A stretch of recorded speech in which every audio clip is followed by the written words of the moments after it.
Hi hello ನಮಸ್ತೆ ಎಲ್ಲರಿಗೂ daily update ಚಾನಲಿನ ಮತ್ತೊಂದು ವಿಡಿಯೋಗೆ ಸ್ವಾಗತ ಸುಸ್ವಾಗತ.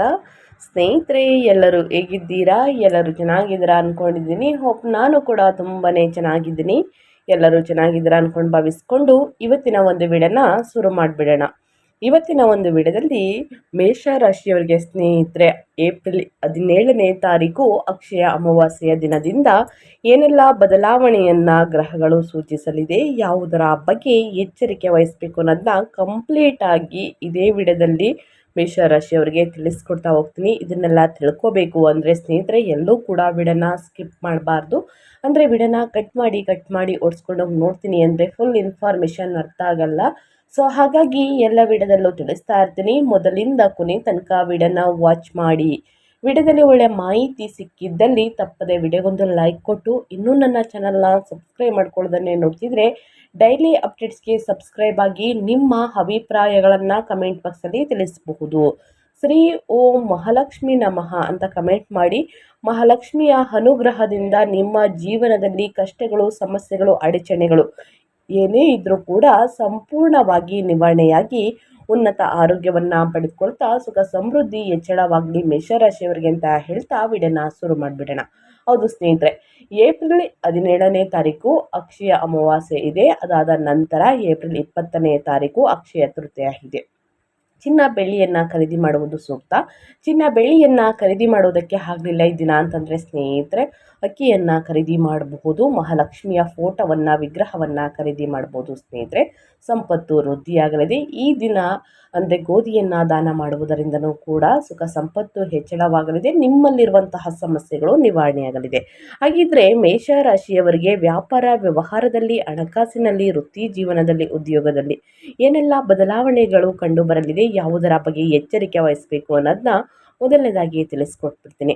ಮೊದಲನೇದಾಗಿ ನಿಮ್ಮ ವೃತ್ತಿ ಬಗ್ಗೆ ಮತ್ತು ಉದ್ಯೋಗದ ಬಗ್ಗೆ ಹೇಳೋದಾದರೆ, ನಿಮ್ಮ 10ನೇ ಮನೆ ಅಂದರೆ ವೃತ್ತಿಯ ಮನೆಯ ಅಧಿಪತಿಯಾದಂತಹ ಶನಿಯು 12ನೇ ಮನೆಯಲ್ಲಿ ಇರುವುದರಿಂದ, ಜೊತೆಗೆ ನಿಮ್ಮ ರಾಶಿಯ ಅಧಿಪತಿ ಮಂಗಳನ ಪ್ರಭಾವ ಇರುವುದರಿಂದ ಏಪ್ರಿಲ್ ದ್ವಿತೀಯಾರ್ಧವು ನಿಮ್ಮ ಕಚೇರಿಯಲ್ಲಿ ಏಳಲಾಗದಂತಹ ಮಾನಸಿಕ ಸಂಘರ್ಷಗಳು ತರುತ್ತದೆ. ಆಫೀಸ್ ಪಾಲಿಟಿಕ್ಸ್ನಿಂದಾಗಿ ತನ್ನ ಕಠಿಣ ಪರಿಶ್ರಮಕ್ಕೆ ತಕ್ಕ ಮನ್ನಣೆ ಸಿಗ್ತಿಲ್ಲ ಎಂಬ ಬಲವಾದ ಭಾವನೆಯನ್ನು ನೀವು ಅನುಭವಿಸಬಹುದು. ಅದೇ ಹಾಗೂ ಬಹುರಾಷ್ಟ್ರೀಯ ಕಂಪನಿಗಳಲ್ಲಿ ಕೆಲಸ ಮಾಡುವವರಿಗೆ ಅಥವಾ ವಿದೇಶಿ ಕ್ಲೈಂಟ್ಗಳೊಂದಿಗೆ ವ್ಯವಹರಿಸುವವರಿಗೆ ಈ ಅವಧಿಯು ವಾಸ್ತವವಾಗಿ ಹೆಚ್ಚು ಪ್ರಯೋಜನಕಾರಿಯಾಗಿದೆ ಅಂತಲೇ ಹೇಳಬಹುದು. ಇನ್ನು ಏಪ್ರಿಲ್ ದ್ವಿತೀಯಾರ್ಧದಲ್ಲಿ ನಿಮ್ಮ ವೃತ್ತಿ ಜೀವನದಲ್ಲಿ ಪ್ರಮುಖ ತಿರುವು ಬರುತ್ತದೆ.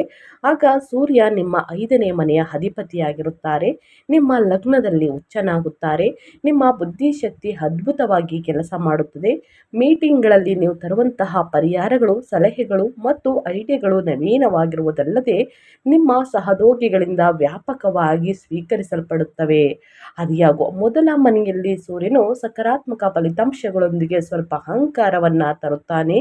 ಪ್ರತಿಯೊಂದರಲ್ಲೂ ಕೂಡ ನಿಮ್ಮದೇ ಮೇಲೆ ಆಗಿರಬೇಕು ಎಂಬ ಹಠ ಹೆಚ್ಚಾಗುತ್ತದೆ. ನಿಮ್ಮಲ್ಲಿ ಜವಾಬ್ದಾರಿಗಳು ಹೆಚ್ಚಳದೊಂದಿಗೆ ಉನ್ನತ ಆಡಳಿತ ಮಂಡಳಿಯಿಂದ ಸ್ನೇಹಿತರೆ ಅಂದರೆ ಟಾಪ್ ಮ್ಯಾನೇಜ್ಮೆಂಟಿಂದ ಒತ್ತಡವು ಕೂಡ ಹೆಚ್ಚಾಗುತ್ತದೆ. ನಿಮ್ಮ ಕಾರ್ಯಕ್ಷಮತೆ ಎಷ್ಟೇ ಅತ್ಯುತ್ತಮವಾಗಿದ್ದರೂ ಸಹೋದ್ಯೋಗಿಗಳೊಂದಿಗೆ ಪ್ರಾಬಲ್ಯ ಮೆರೆಯುವಂತಹ ವರ್ತನೆಯನ್ನು ಕಟ್ಟುನಿಟ್ಟಾಗಿ ತಪ್ಪಿಸಿ. ಸ್ನೇಹಿತರೆ, ಮೇಷರಾಶಿಯವರು ಯಾವುದರ ಬಗ್ಗೆ ಎಚ್ಚರಿಕೆ ವಹಿಸಬೇಕು ನಿಮ್ಮ ವೃತ್ತಿ ಜೀವನದಲ್ಲಿ, ಉದ್ಯೋಗದಲ್ಲಿ ನನ್ನ ಒಟ್ಟಾರೆಯಾಗಿ ತಿಳಿಸ್ಕೊಟ್ಟಿದ್ದೀನಿ. ಇನ್ನು ಮೇಯ್ನ್ ಆಗಿ ನಿಮ್ಮ ಆರ್ಥಿಕ ಜೀವನ ಅಂದರೆ ಹಣಕಾಸಿನ ಪರಿಸ್ಥಿತಿ ಹೇಗಿರಲಿದೆ, ಯಾವುದರ ಬಗ್ಗೆ ಮುನ್ನೆಚ್ಚರಿಕೆಗಳನ್ನು ತೆಗೆದುಕೊಳ್ಬೇಕು ಮೇಷರಾಶಿಯವರು ಅನ್ನೋದನ್ನ ನೋಡ್ತಾ ಹೋಗೋಣ. ನಿಮ್ಮ ಲಾಭಾಧಿಪತಿಯಾದಂತಹ ಶನಿಯು ಖರ್ಚಿನ 12ನೇ ಮನೆಯಲ್ಲಿ ಇರುವುದರಿಂದ ನೀವು ಎಷ್ಟೇ ದುಡಿದರೂ ಖರ್ಚುಗಳು ನಿಮಗಾಗಿ ಕಾಯುತ್ತಿರುತ್ತವೆ. ವಿಶೇಷವಾಗಿ ಏಪ್ರಿಲ್ನ ಮೊದಲ 3 ವಾರಗಳಲ್ಲಿ ಹಣವು ನೀರಿನಂತೆ ಹರಿಯಬಹುದು ಮೇಷರಾಶಿಯವರಿಗೆ. ಇನ್ನು ಪ್ರಾಥಮಿಕವಾಗಿ ನೀರಿನಂತೆ ಸ್ನೇಹಿತರೆ ಅಂದರೆ ಪ್ರಾಥಮಿಕವಾಗಿ ನೀರಿನಂತೆ ಹಣ ಹರಿಯಬಹುದು. ಜೊತೆಗೆ ಆರೋಗ್ಯದ ಸಮಸ್ಯೆಗಳು ಅಥವಾ ವಾಹನ ರಿಪೇರಿಗಾಗಿ ಸ್ನೇಹಿತರೆ ಏಪ್ರಿಲ್ 19ರಂದು ಧನಾಧಿಪತಿಯಾದಂತಹ ಶುಕ್ರನು ತನ್ನ ಸ್ವಂತ ರಾಶಿಯನ್ನು ಋಷಭ ರಾಶಿಯನ್ನು ಪ್ರವೇಶಿಸಿದಾಗ ಉಬ್ಬರವಿಳಿತವು ಅನುಕೂಲಕರವಾಗಿ ಬದಲಾಗುತ್ತದೆ. ಇದು ನಿಮ್ಮ ಆರ್ಥಿಕ ಶಕ್ತಿಯನ್ನು ಬಹಳವಾಗಿ ಹೆಚ್ಚಿಸುತ್ತದೆ. ನಿಮ್ಮ ಕುಟುಂಬದ ಅಗತ್ಯಗಳಿಗಾಗಿ ನೆಚ್ಚಿನ ವಸ್ತುಗಳನ್ನು ಖರೀದಿಸಲು ಅಥವಾ ಚಿನ್ನಾಭರಣಗಳಲ್ಲಿ ಹೂಡಿಕೆಯನ್ನು ಮಾಡಲು ನೀವು ಸಂತೋಷದಿಂದ ಹಣವನ್ನು ಖರ್ಚನ್ನು ಮಾಡುತ್ತೀರಿ.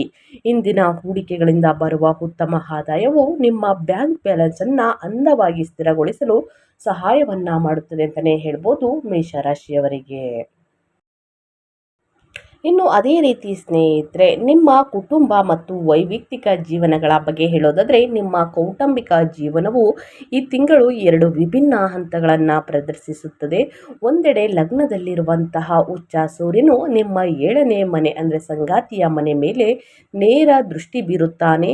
ಇದು ನಿಮ್ಮ ಜೀವನ ಸಂಗಾತಿಯೊಂದಿಗೆ ಅಹಂಕಾರದ ಘರ್ಷಣೆಗಳು ಮತ್ತು ಹೆಮ್ಮೆಯ ಭಿನ್ನಾಭಿಪ್ರಾಯಗಳನ್ನು ಪ್ರಚೋದಿಸುತ್ತದೆ. ನಿಮ್ಮ ಸಂಗಾತಿಯು ನಿಮ್ಮ ಹೇಳಿದ್ದೆಲ್ಲ ಸುಮ್ಮನೆ ಕೇಳಬೇಕು, ಹಿಂತಿರುಗಿ ಮಾತನಾಡಬಾರದು ಮತ್ತು ಪಾಲಿಸಬೇಕು. ನೀವು ನಿರೀಕ್ಷಿಸುವ ಪ್ರವೃತ್ತಿಯನ್ನು ಬೆಳೆಸಿಕೊಳ್ಳಬಹುದು. ಈ ನಡವಳಿಕೆಯನ್ನು ನಿಯಂತ್ರಿಸುವುದು ಅತ್ಯಂತ ನಿರ್ಣಾಯಕ ಅಂತಲೇ ಹೇಳಬಹುದು. ಮತ್ತೊಂದೆಡೆ ಸೂರ್ಯನು ನಿಮ್ಮ 5ನೇ ಮನೆಯ ಅಂದರೆ ಮಕ್ಕಳ ಮನೆಯ ಅಧಿಪತಿಯಾಗಿರುವುದರಿಂದ ಅವನ ಉಚ್ಚ ಸ್ಥಿತಿಯು ನಿಮ್ಮ ಮಕ್ಕಳ ಪ್ರಗತಿಯು ನಿಮಗೆ ಹೆಮ್ಮೆಯ ದೊಡ್ಡ ಮೂಲವಾಗಲಿದೆ ಸ್ನೇಹಿತರೆ ಎಂದು ಸೂಚಿಸುತ್ತದೆ ಅಂತಲೇ ಹೇಳ್ಬೋದು. ಶಿಕ್ಷಣ ಅಥವಾ ಇತರ ಕ್ಷೇತ್ರಗಳಲ್ಲಿ ಅವರ ಸಾಧನೆಗಳು ನಿಮಗೆ ಅಪಾರ ಸಂತೋಷವನ್ನು ತರುತ್ತದೆ. ಇದಲ್ಲದೆ ಏಪ್ರಿಲ್ 19ರ ನಂತರ ಶುಕ್ರನು 2ನೇ ಮನೆಯ ಪ್ರವೇಶವು ಕೌಟುಂಬಿಕ ವಾತಾವರಣದಲ್ಲಿ ಸಾಮರಸ್ಯ, ಉಷ್ಣತೆ ಮತ್ತು ಸಂತೋಷವನ್ನು ಮರುಸ್ಥಾಪಿಸುತ್ತದೆ ಅಂತಲೇ ಹೇಳಬಹುದು ಮೇಷರಾಶಿಯವರಿಗೆ. ಇನ್ನು ಏಪ್ರಿಲ್ 20ನೇ ತಾರೀಕು ಸ್ನೇಹಿತರೆ, ಅಕ್ಷಯ ತೃತೀಯ ದಿನದಿಂದ ಏನೆಲ್ಲ ಬದಲಾವಣೆಗಳನ್ನು ಶಿಕ್ಷಣದಲ್ಲಿ ಅಂದರೆ ಎಜುಕೇಷನಲ್ಲಿ ನೋಡಲಿದ್ದೀರಿ. ಇನ್ನು ಅಮಾವಾಸ್ಯೆಯ ದಿನದಿಂದ ಯಾವುದರ ಬಗ್ಗೆ ಎಚ್ಚರಿಕೆ ವಹಿಸಬೇಕು ವಿದ್ಯಾರ್ಥಿಗಳು ಅಂದರೆ, ಲಗ್ನದಲ್ಲಿ 5ನೇ ಅಧಿಪತಿಯಾದಂತಹ ಸೂರ್ಯನ ಉಚ್ಚ ಸ್ಥಿತಿಯು ವಿದ್ಯಾರ್ಥಿಗಳಿಗೆ ವಿಶೇಷವಾಗಿ ಸ್ಪರ್ಧಾತ್ಮಕ ಪರೀಕ್ಷೆಗಳಿಗಂತೆ competitive exam, CET, UPSC, banking ತಯಾರಿಯನ್ನು ನಡೆಸುತ್ತಿರುವಂತಹ ವಿದ್ಯಾರ್ಥಿಗಳಿಗೆ ಪ್ರಚಂಡ ಆಶೀರ್ವಾದವಾಗಲಿದೆ. ನಿಮ್ಮ ದೃಢ ನಿಶ್ಚಯ ಮತ್ತು ಇಚ್ಛಾಶಕ್ತಿ ಗಗನಕ್ಕೇರುತ್ತದೆ. ಅತ್ಯಂತ ಕಷ್ಟಕರವಾದ ವಿಷಯಗಳನ್ನು ಸಹ ನೀವು ಸುಲಭವಾಗಿ ಗ್ರಹಿಸಲು ಸಾಧ್ಯವಾಗುತ್ತದೆ ಅಂತಲೇ ಹೇಳಬಹುದು. ಇನ್ನು ಅದ್ಯಾಗೋ 12ನೇ ಮನೆಯಿಂದ ಶನಿ ಮತ್ತು ಮಂಗಳನ ದೃಷ್ಟಿಯು ಸಾಂದರ್ಭಿಕವಾಗಿ ದೈಹಿಕ ಆಲಸ್ಯವನ್ನು ಉಂಟು ಮಾಡಬಹುದು. ಇದನ್ನು ಜಯಿಸಿ ವಿಜಯ ನಿಮ್ಮದೇ ಸ್ನೇಹಿತರೆ.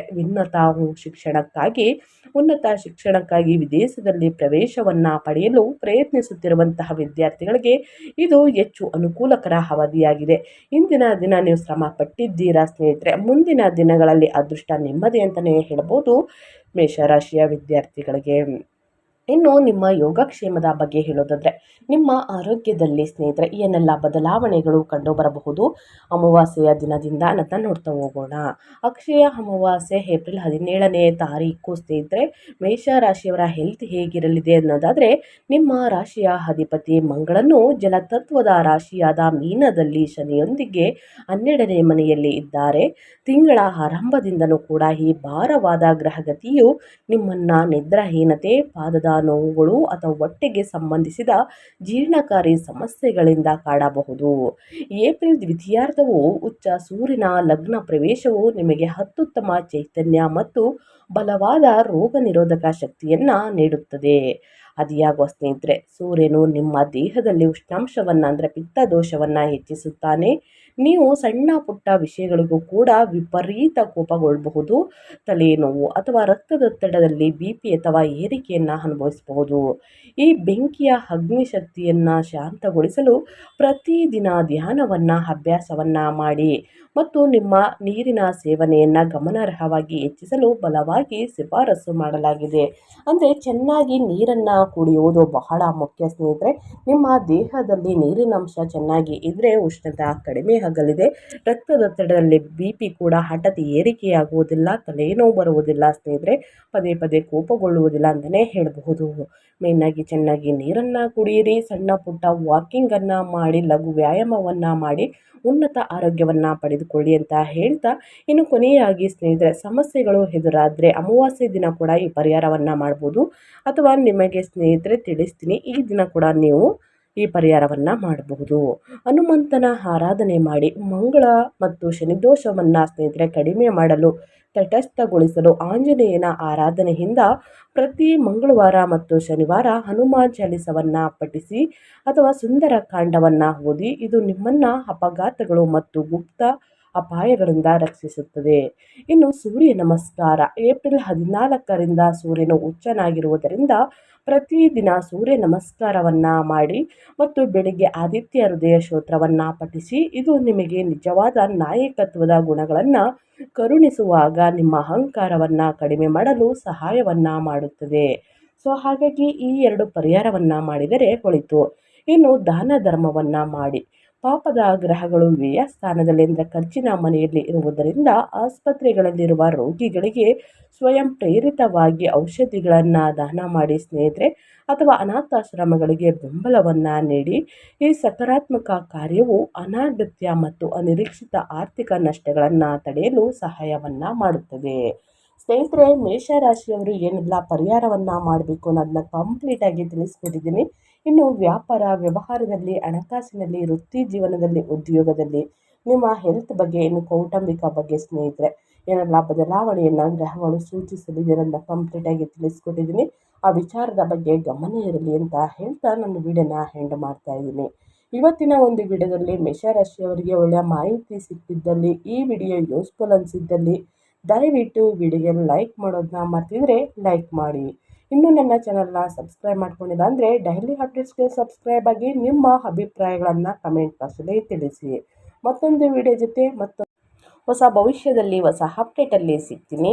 ಸ್ನೇಹಿತರೆ, ನಿಮಗೂ ಮತ್ತು ನಿಮ್ಮ ಕುಟುಂಬಕ್ಕೆ ತುಂಬಾ ಒಳ್ಳೆಯದಾಗಲಿ. ಶನಿದೇವರ ಆಶೀರ್ವಾದ, ಶಿವನ ಅನುಗ್ರಹ ನಿಮ್ಮ ಮೇಲಿರಲಿ ಅಂತ ಹೇಳ್ತಾ ಮತ್ತೊಂದು ವಿಡಿಯೋ ಜೊತೆ ಮತ್ತೊಂದು ಹೊಸ ಭವಿಷ್ಯದಲ್ಲಿ ಹೊಸ ಅಪ್ಡೇಟಲ್ಲಿ ಸಿಗ್ತೀನಿ. Thank you for watching.